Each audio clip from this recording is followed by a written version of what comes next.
All right, it is Sunday, July 26th, and the time has come. We are going to be harvesting our hardneck garlic.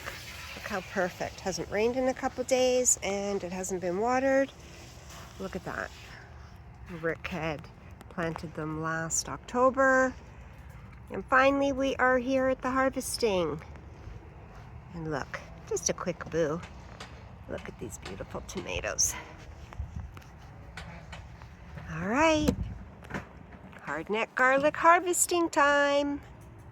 Whoop, whoop. And here they are. Look at these. Look at this guy. My goodness. Look at that. Got some biggies.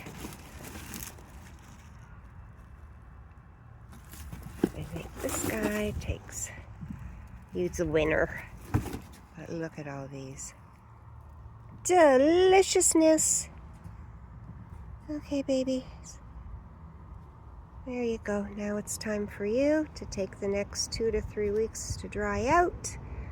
Be delicious and nutritious.